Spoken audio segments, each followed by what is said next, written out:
பெரியாரின் பேரன், ஈ.வி.கே. சம்பத்தின் மகன் என்றெல்லாம் பலவித அடையாளங்களோடு காங்கிரஸ் கட்சியில் இருந்து கொண்டு அரசியல் செய்பவர்தான் இளங்கோவன். கடந்த 1984 ஆண்டு நடந்த சட்டமன்ற தேர்தலில் சத்தியமங்கலம் தொகுதிக்கு வேட்பாளரை தேடிக்கொண்டிருந்தது காங்கிரஸ்.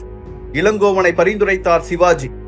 பலம் வாய்ந்த திமுக வேட்பாளரை வெல்வாரா என கேள்வி எழுந்தபோது பெருவாரியான வாக்குகளில் வெற்றி பெற்று அத்துணை கேள்விகளையும் தவிடுபடியாக்கினார் அவர்.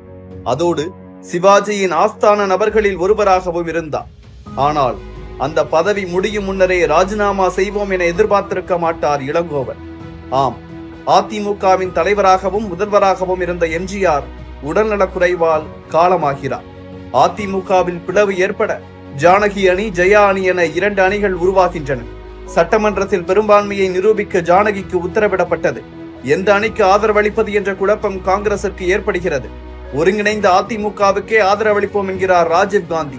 ஆனால் ஜானகியை ஆதரிப்பது என முடிவு செய்கிறது சிவாஜி தலைமையிலான காங்கிரஸ் கோஷ்டி. இதற்கு தலைமை சம்மதிக்காததால் தனது ஆதரவு எம்எல்ஏக்களை ராஜினாமா செய்ய சொன்னார் சிவாஜி. அப்படி ராஜினாமா செய்தவர்தான் இளங்கோவன். குறிப்பாக இந்த கோஷ்டி மோதலால் காங்கிரசில் இருந்து விலகியது சிவாஜி அணி. பின்னர் புது கட்சியை தொடங்கினார் சிவாஜி. அப்போது 1989 ஆண்டு நடந்த தேர்தலில் ஜானகியோடு கூட்டணி போட்ட சிவாஜி அணியில் பவானிசாகர் தொகுதியில் போட்டியிட்டார் இளங்கோவன். ஆனால் தோல்வியே மிஞ்சியது. அதே நேரத்தில் தனது கட்சியை ஜனதா தளத்தோடு சிவாஜி இணைத்துவிட காங்கிரஸில் மீண்டும் சேர்ந்து பணியாற்ற தொடங்கினார் இளங்கோவன். காங்கிரஸ் கட்சியில் மீண்டும் அவருக்கு பொறுப்பு வழங்கப்பட்டது. குறிப்பாக அக்கட்சியின் சார்பில் மக்களவை தேர்தலில் போட்டியிடுவதற்கு 2004 ஆண்டு வாய்ப்பு வழங்கப்பட்டது. கோபிச்செட்டிப்பாளையத்தில் போட்டியிட்ட இளங்கோவன் வெற்றி பெறவே மத்திய ஜவுளித்துறை இணையமைச்சர் பொறுப்பு அவருக்கு வழங்கப்பட்டது.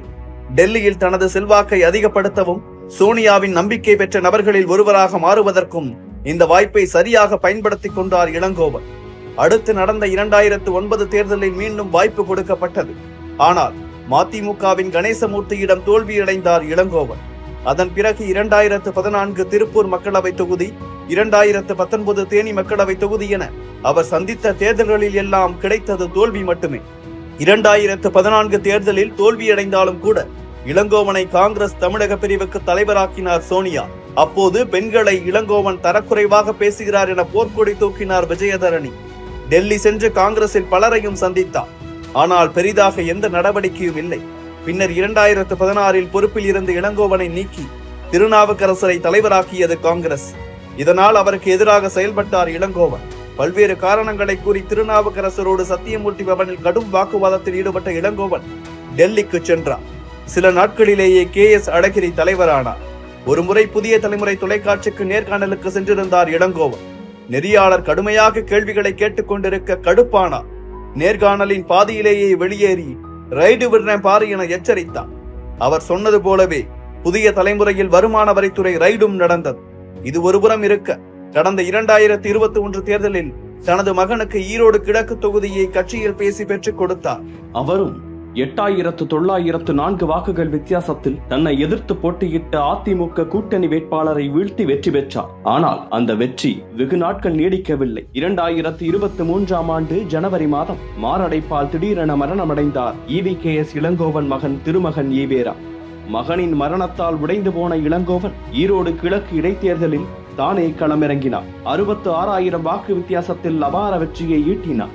36 ஆண்டுகளுக்கு பின் மீண்டும் எம்எல்ஏவாக சட்டப்பேரவைக்குள் நுழைந்தார். ஆனால் இளங்கோவனின் பதவியும் திடீரென முடிவுக்கு வந்திருக்கிறது. கடந்த சில மாதங்களாகவே உடல்நலக்குறைவால் பாதிக்கப்பட்டிருந்த இளங்கோவன் டிசம்பர் 14 காலை சிகிச்சை பலனளிக்காமல் உயிரிழந்தார்.